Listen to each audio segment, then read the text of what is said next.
महावीराय नमः। जय आत्मा, जय आनंद, जय देवेंद्र, जय शिव, जय शशिकांता, जय सरिता, जय अजय, जय मंजुला। उपाध्याय भगवान श्री जितेंद्र गुरुवे नमः। गुरु कृपा से गुरु चरणों में रहकर ये तुच्छ बुद्धि जो भी स्वीकार कर पाई कुछ आपके समक्ष रखने का प्रयास करें। श्रमण भगवान महावीर स्वामी की पावन पवित्र आनंददायिनी कल्याणकारिणी वाणी आप सभी श्रवण कर रहे हैं श्रीमद् अंतरिक्त दशांग सूत्र के माध्यम से। पिछले 6 दिनों में 6 वर्ग आपने सुने।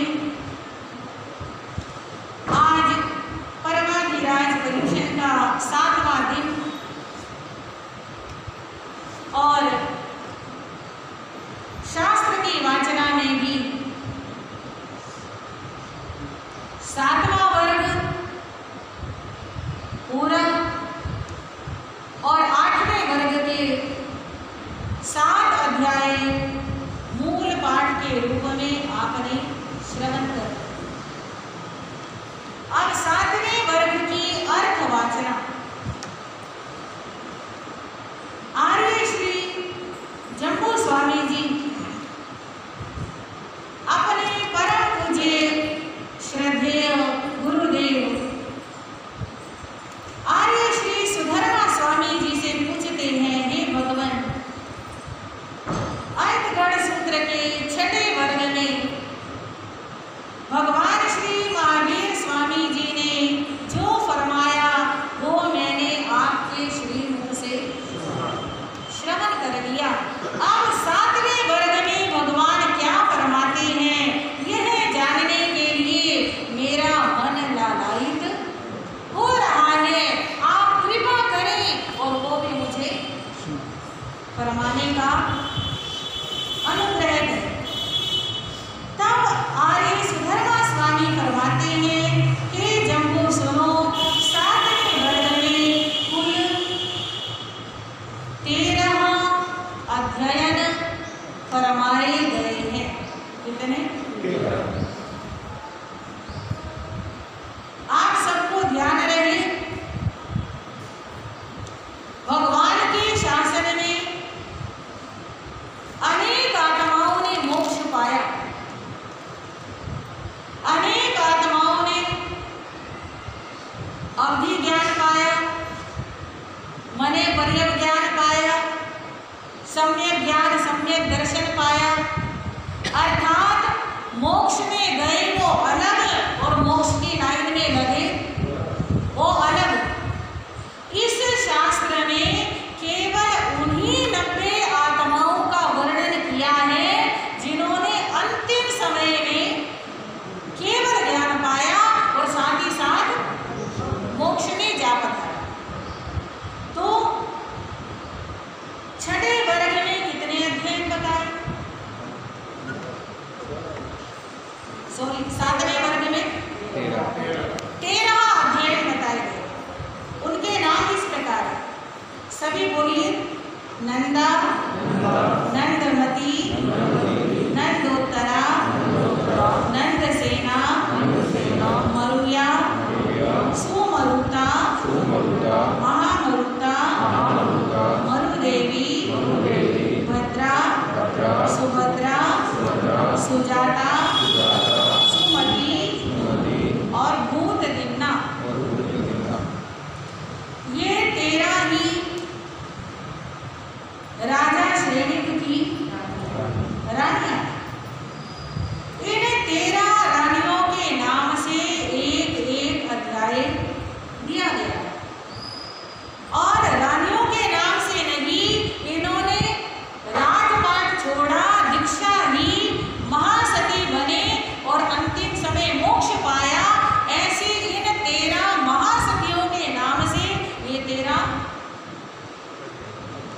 क्या है? अध्याय है। पूछा गया पहले अध्याय में क्या वर्णन है, तो बताया गया उस काल उस समय में राजगृह नाम का नगर श्रेणी का राजा राज करता है। नगरी के बाहर गुणशील उद्यान में भगवान पधारते हैं। उनके पधारने की सूचना सारी नगरी में फैल जाती है और उस राजा श्रेणी की नंदा नाम की रानी और ये बाकी 12 रानियां, ये 13 की 13 रानियां, इन सबने भगवान का उपदेश सुना, दीक्षा ग्रहण की, शास्त्रों का अध्ययन किया, 20 वर्षों तक चारित्र्य पाला और अंतिम समय में सिद्ध बुद्ध और मुक्त हो गए। इस प्रकार ये 7वां वर्ग संपूर्ण। अब 8वां वर्ग।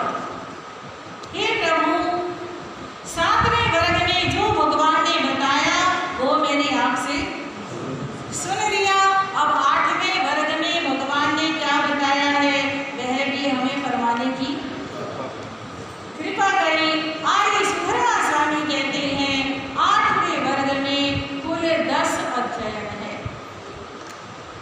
बड़े पवित्र और प्यारे नाम हैं, सभी मिलकर बोलेंगे। काली, सुकाली, महाकाली, कृष्णा, सुकृष्णा, महाकृष्णा, वीर कृष्णा, राम कृष्णा, पितृसेन कृष्णा और महासेन कृष्णा। इन 10 महासतियों के नाम से ये 10 अध्याय 8वें वर्ग में बताए गए हैं। पूछा गया कि पहले अध्याय में भगवान ने क्या वर्णन किया। आर्य सुधर्मा स्वामी फरमाते हैं उस काल उस समय में चंपा नाम की एक नगरी, पौणिक नाम का राजा राज करता था और पूर्णभद्र नाम का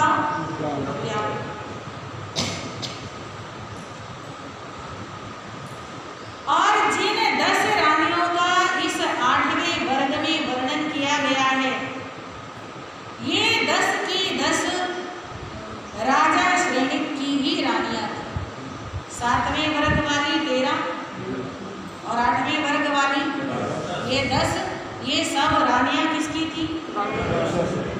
राजा श्रेणी की।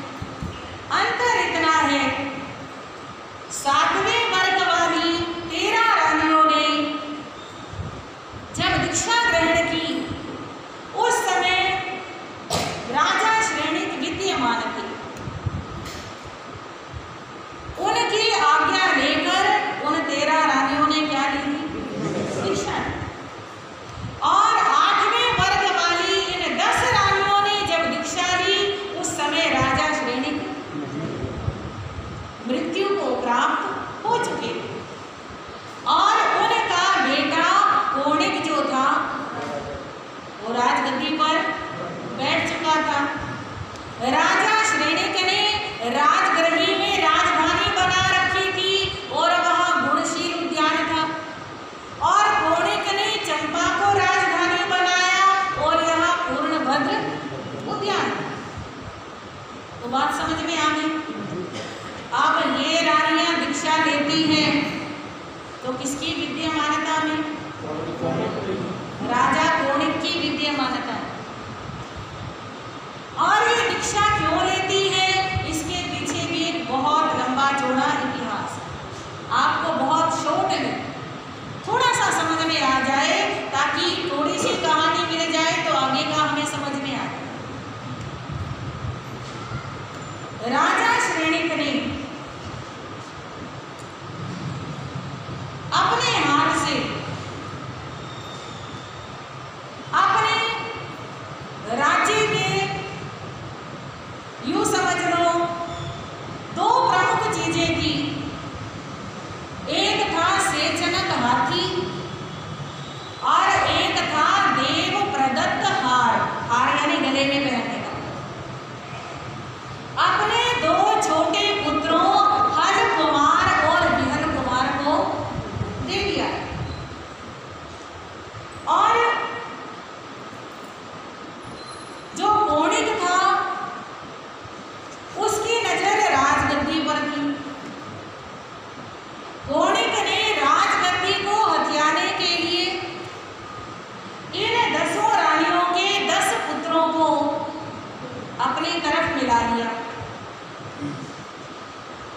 8वें वर्ग में 10 रानियां हैं ना, काली।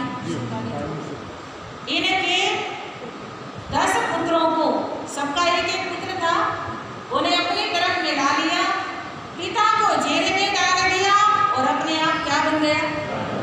राजा बन गया। राजा बनने के बाद कोणिक राजा ने पटरानी बनाया पद्मावती रानी को, और पद्मावती रानी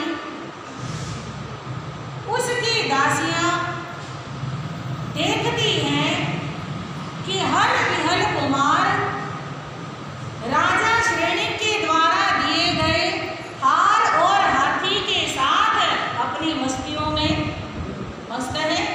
अर्थात जब जब मौसम अच्छा होता है, जब जब मन बनता है, हर विहल कुमार अपनी पत्नियों को साथ लेके उस हाथी पे सवार होते हैं और नदी किनारे जाते हैं, तालाब पर जाते हैं, वहाँ जल क्रीड़ा करते हैं। और वो सेचनक हाथी, वैसे तो पशुओं के अंदर भी बहुत समझ और ज्ञान होता है, स्वामी भक्त होते हैं, और ये सेचनक तो कुछ विशेष हाथी था। ऐसा कहते हैं सेचनक को विभंग ज्ञान भी था। तो ये बड़ा मनोरंजन करता है, सुबह जाते हैं, शाम को आते हैं, कभी पहले दिन जाते हैं, अगले दिन आते हैं, कभी 10-10 दिन बाहर ही लगा करके आते हैं। और इस सारे सीन को कोणिक की महारानी पद्मावती देखती है, और उसकी दासियां भी नमक मिर्च लगा के बताती हैं कि रानी तो आप हो और मौज कौन कर रहे हैं। हाँ जी, आपके राजा कोणिक को तो इतने राज्य की व्यवस्थाएं संभालनी है, इतनी टेंशनें हैं, आज ये आज वो। आपको तो इतना समय भी नहीं मिलता कि 10-10 दिन, महीना महीना आप जाके मौज मस्ती करो अपने राजा के साथ। और वो हर विहल कुमार और उसकी पत्नियां तो पूछो ही नहीं।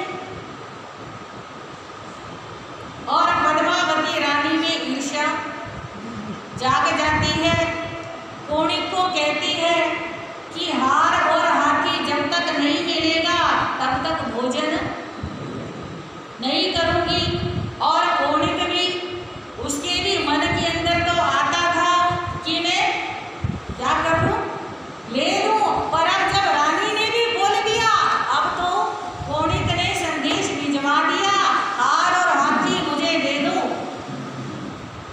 नहीं तो तुम जानते हो कोणिक कैसा है।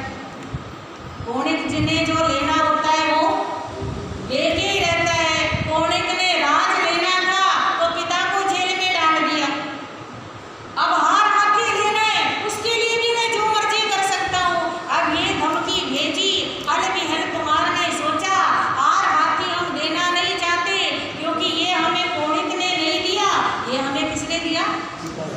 हमारे पिता ने दिया, ये उनकी निशानी है।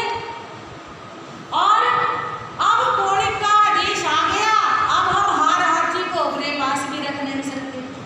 तो बचाव का एक तरीका है, रातों रात हार हाथी लेकर के वैशाली नगरी के राजा चेतक के पास, जो संसारी रिश्ते में उनका नाना भी लगता है, वहां पहुंच गए, सारी बात नाना को बताई। और नाना ने कहा ये तो अन्याय है, जब तुमको तुम्हारे पिता ने चीज दी है तो भाई का मांगने का कोई हक बनता ही नहीं है, सारा राज तो उनका है, तुम्हारे पास तो बस। और कहते हैं कोणिक बहुत बलशाली था। चेतक की तरफ 9 मल्ली 9 लच्छी राजा थे, 18 गण राज्य, वो सब एक तरफ और कोणिक एक तरफ। इतनी बड़ी उसकी सेना और दिव्य शक्तियां भी उसके साथ थी।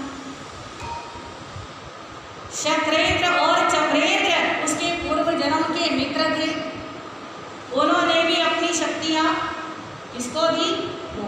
कोणिक को दी। और इन 10 रानियों के 10 बेटे भी कोणिक के साथ कहाँ गए? युद्ध में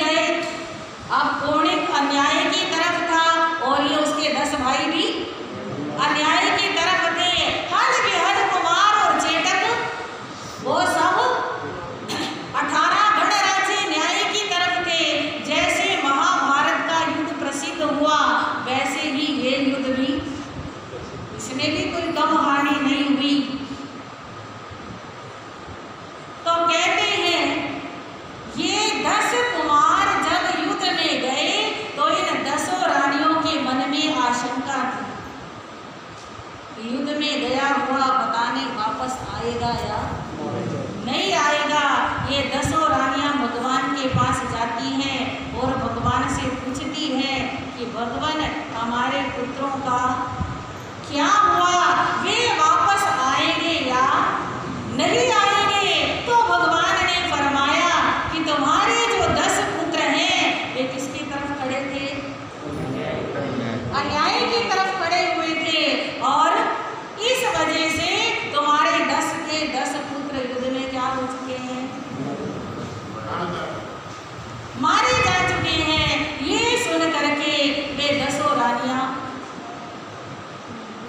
माता को तो दुख होता ही है, वीर कह रहे हैं, महावीर कह रहे हैं, वीर कह रहे हैं, महावीर कह रहे हैं, अपने अपने कर्मों का फल जीव सह रहे हैं, वीर कह रहे हैं, महावीर कह रहे हैं, जो कोणिक के साथी हैं वे जुल्म का ढोल बजाते, जो चेतक के साथी हैं सब न्याय का रंग जमाते, पाप जो करते वो भी मरते महरी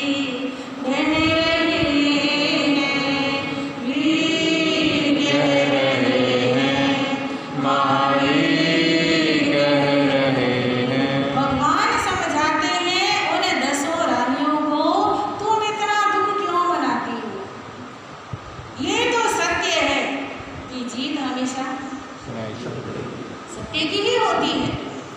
जो कोणिक के साथी हैं वे सब अन्याय के साथी हैं, और जो चेतक के साथी हैं वे सब न्याय के साथी हैं। अब जो पाप करेगा मरेगा तो वही, जो काल सुकाल गए हैं वे मर गए 10 ही भाई, वो लड़े धर्म को तज कर तो गति नरक की पाई, रोते रोते खाते गोते पल पल बह रहे हैं, वीर कह रहे हैं, महावीर कह रहे हैं, वीर कह रहे हैं, महावीर कह रहे हैं। तुम क्यों उनको रोती हो, जो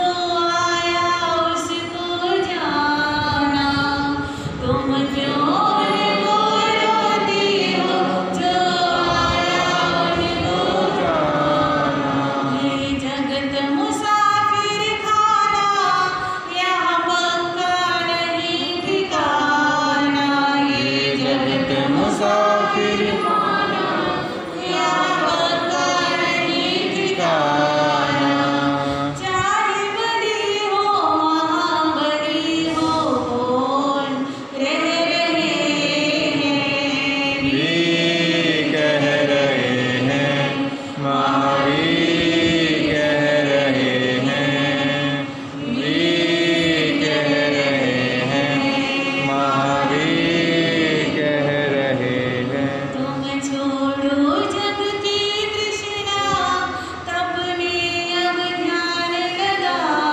लो, तुम छोड़ो जग की तृष्णा, तब में अब ध्यान लगा लो, जो खोया उसको भूलो, बाकी को सफल बना लो, जो खोया उसको भूलो, बाकी को सफल बना लो, करने वाले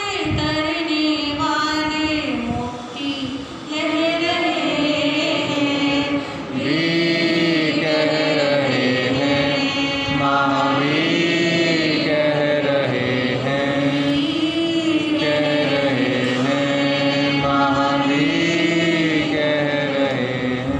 भगवान श्री महावीर स्वामी जी समझाते हैं, जो जो आया है उसे जाना तो है। कब तक शोक मनाओगे, कब तक दुख में अपने समय को बर्बाद करोगे। आप दुखी होते भी रहे तो भी गया हुआ वापस आने वाला नहीं है। इसलिए जो बीत गया, जो खो गया, उसकी चिंता छोड़ो। जो समय बचा है उसे क्या बनाओ, सफल बनाओ। तपस्या में, साधना में अपने मन को लगाओ, आत्म कल्याण करो। और उस उपदेश को सुनकर ये 10 रानियां, हाँ जी, संयम के मार्ग पर चल पड़ती है। और इन 10 रानियों ने कितनी तपस्या की वो सारा वर्णन इस अध्याय में, इस वर्ग में दिया गया है। तो सबसे पहली रानी का नाम है काली रानी। क्या नाम है? काली रानी। तो काली रानी अब क्या बन जाती है? काली आर्या, काली साध्वी बन जाती है। और साध्वी बनने के बाद अपनी गुरानी जी महाराज, महासती श्री चंदन बालाजी महाराज के पास आकर के एक दिन कहने लगी, हे दुर्नी मैया, हे महाभागा, मेरी इच्छा है, मेरी भावना है, अगर आपकी आज्ञा मिल जाए तो मैं रत्नावली नाम का तप। देखिए, जब ये महलों में थी कितनी सुकोमल, कभी नंगे पांव जमीन पर पैर रखने का भी मतलब नहीं था। और कभी इन्होंने हीरों के, मोतियों के, सोने के कितने कीमती कीमती हार गले में पहने थे और अपने गले उन्हें सजाए थे। पर अब जब वैराग्य आ गया, जब जीवन की दिशा बदल गई, तो कैसे ये तपस्या के हार अपने गले में पहनती है। तो कौन सी तपस्या का हार मांगा? गुरनी जी से कहती है, आज्ञा दे दो, रत्नावली नाम का तप करूं। गुरनी जी कहती है, आहा सोहम देवानुपिया, जैसे तुम्हारी आत्मा को सुख हो ऐसे। अब रत्नावली तप सुन लीजिए कैसा होता है। हमें साल में एक संवत्सरी के दिन औषध करनी होती है, उसके लिए भी साधु साध्वी से बार बार कर लो भाई, कर लो भाई, कर लो भाई। और करने वाले सोचेंगे, देखेंगे नहीं। इतना हम अपने मन को, मन की कमजोरी है। हाँ जी, सारी किसकी कमजोरी है? मन की कमजोरी है। मन मजबूत बना लिया तो करने वाले मांसकवन भी कर जाती है, और मन कमजोर कर लिया तो एक उपवास भी भारी लगता है। तो आइए इनकी तपस्याओं को सुनेंगे और भाव बनाएंगे कि इनके शरीर भी तो हमारे जैसे थे।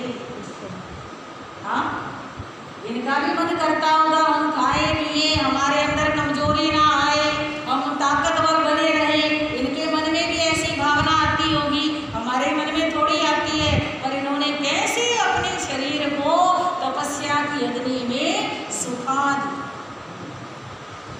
तो रत्नावली नाम का तप, उपवास किया और फिर एक दिन पारने का। और एक दिन के पारने में भी तीसरे पहर गोचरी को उठते हैं। आज तो इंतजार होती है कब दिन निकले और बस कुछ अंदर जाए। वो तो खैर कह सकते हैं कि पहले शरीरों में शक्ति ज्यादा होती थी, आज शरीरों में उतनी शक्ति नहीं है। हाँ, और शरीर के साथ साथ मन हमने जानबूझ के कमजोर बना लिया। हाँ जी, खाना पीना भी नकली है, कुछ भी नकली हो, हमारे भाव असली रहने चाहिए। है? अब ये सुन के हमने भाव असली बनाने हैं। कल्याण हमारा अगर भाव असली बन गए तो असली मान तो भावों में ही है। हाँ? तो भाव असली बनाने हैं हमने। एक उपवास, एक पारना, फिर बेला करके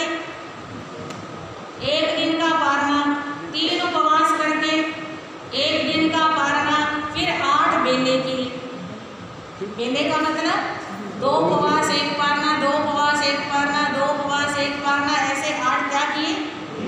जैसे मैंने बताया था हार होता है ना गले का, ऐसे ऊपर से लड़ी चलती है। तो उपवास का पारना, फिर बेले का पारना, फिर देले का पारना, फिर एक टिकड़ा आ जाता है, टिकड़ा बोलते हैं ना, है ना, उसमें 8 बेले लगा दिए। फिर उसके बाद आगे बढ़ते चले जाओ, उपवास पारना, बेला पारना, देला पारना। अब तपस्या के नाम भी बोलो। हाँ, तेले पारने के बाद 4 उपवास बोलो, 4 उपवास पारना, फिर 5 उपवास पारना, फिर 6 उपवास पारना, फिर 7 उपवास पारना, फिर 8 उपवास पारना, फिर 2 उपवास पारना, फिर 10 उपवास पारना, फिर 11 उपवास पारना, फिर 12 उपवास पारना, आगे 13 उपवास पारना, फिर 14 उपवास पारना, और 16 उपवास। ऐसे 16 तक बढ़ाने। सोच लो कितना टाइम लगाता है।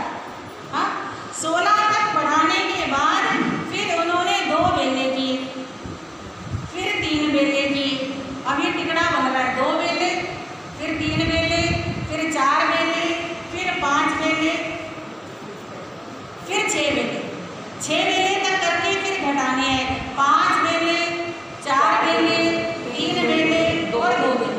ठीक है, उसके बाद फिर 16 उपवास, 16 उपवास करके 1 दिन पारना। उसके बाद अब घटाने 15 उपवास 1 पारना, आगे 14 उपवास, एक साथ बोलना है सबने, 14 उपवास 1 पारना, आगे 13 उपवास 1 पारना, आगे 12 उपवास 1 पारना, आगे 11 उपवास 1 पारना, हाँ जी 10 उपवास 1 पारना, हाँ जी 2 उपवास 1 पारना, हाँ जी 8 उपवास 1 पारना, हाँ जी 7 उपवास 1 पारना, हाँ जी 6 उपवास 1 पारना, हाँ जी 5 उपवास 1 पारना, हाँ जी 4 उपवास 1 पारना, हाँ जी 3 उपवास 1 पारना, हाँ जी 2 उपवास 1 पारना और 1 उपवास 1 पारना। उसके बाद फिर 8 बेले, उस समय भी किए थे ना, अब ऐसे वापस आते समय भी 8 बेले किए, और 8 बेले के बाद 3 उपवास 1 पारना, फिर और कम 2 उपवास 1 पारना, फिर 1 उपवास 1 पारना। ये रत्नावली तपस्या की पहली लड़ी है। हाँ जी, ऐसी तपस्याओं की 4 लड़ियां की, बिल्कुल सेम यही तपस्या। कितनी लड़ियां बनाई? 4।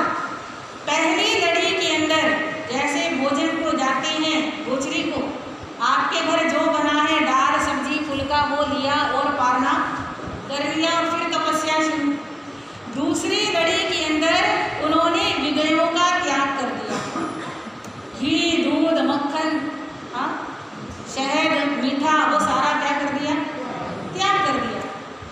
जब तीसरी बार यही वाली सारी तपस्याएं की तो उस समय में घी लगी हुई रोटी का भी, यानी लेप भी लगा नहीं होना चाहिए पारने में। तपस्या वाले दिन को पूरी तपस्या है, पानी भी नहीं पीना, और पारने वाले दिन घी वाली रोटी भी नहीं खानी, रूखी रोटी।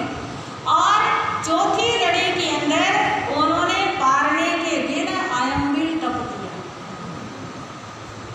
ये कह सकते हैं कि पारना किया है आज की भाषा में, और शास्त्र की भाषा में उपवास का पारना अमल से किया। ठीक है, इस प्रकार उन्होंने कितनी लड़ियां करी?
हाँ जी, आवाज करती है, वो कोयले हिलते हैं, टकराते हैं तो शोर होता है। वैसे ही उनके शरीर से आवाज आने लगी। शरीर तो कमजोर हो गया पर तपस्या का तेज, हाँ जी, तपस्या के तेज से वे चमकने लगी। और अभी भी एक रात मन में विचार आया कि मेरे शरीर में अभी भी थोड़ी सी शक्ति बाकी है, तो कल प्रातः गुरु जी महाराज की आज्ञा लूं और क्या ले लूं? संधारा लूं। बहनों, जिस समय रात को सोते हो मन में क्या भाव होता है? हाँ, कल व्रत करेंगे, हाँ, अमर करेंगे। भाइयों आप बताओ, सोने से पहले क्या भाव आते हैं?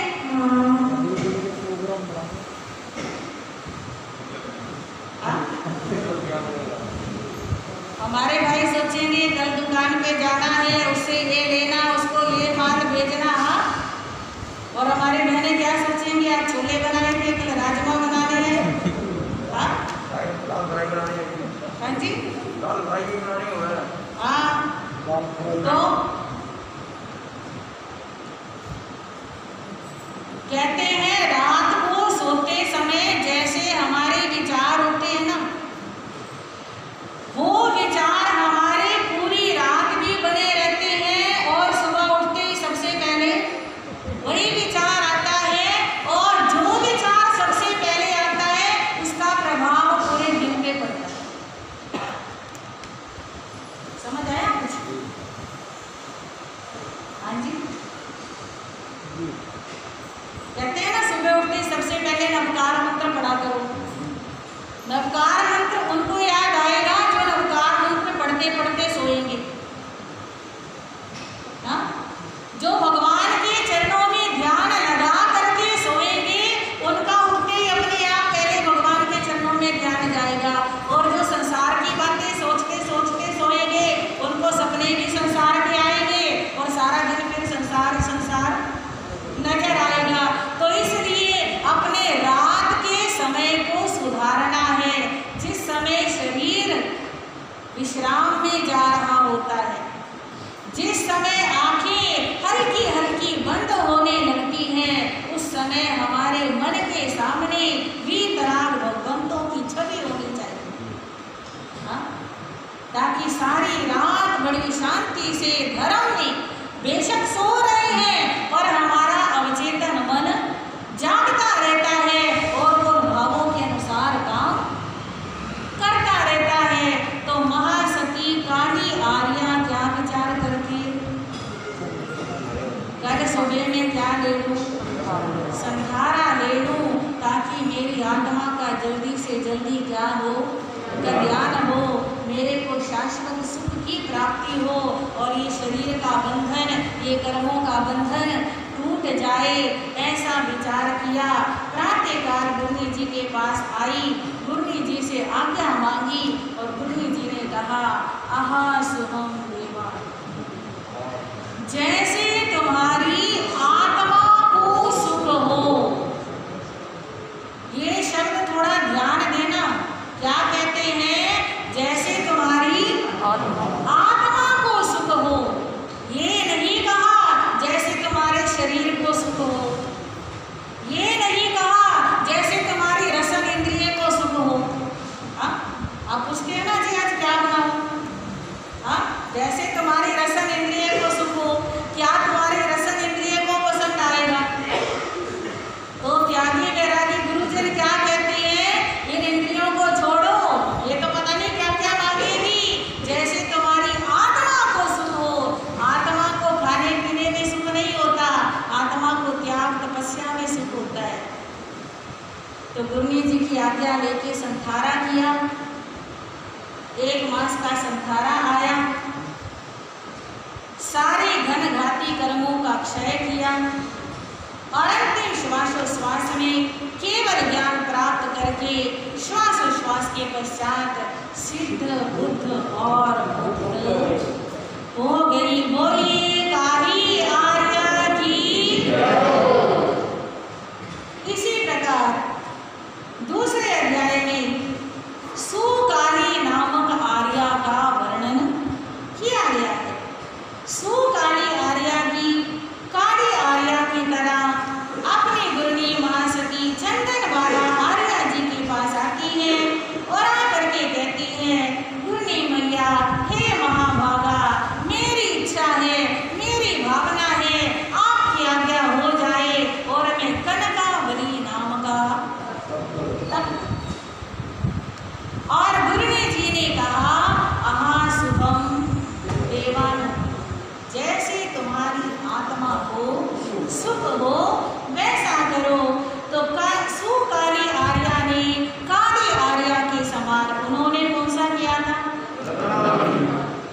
तेले किए।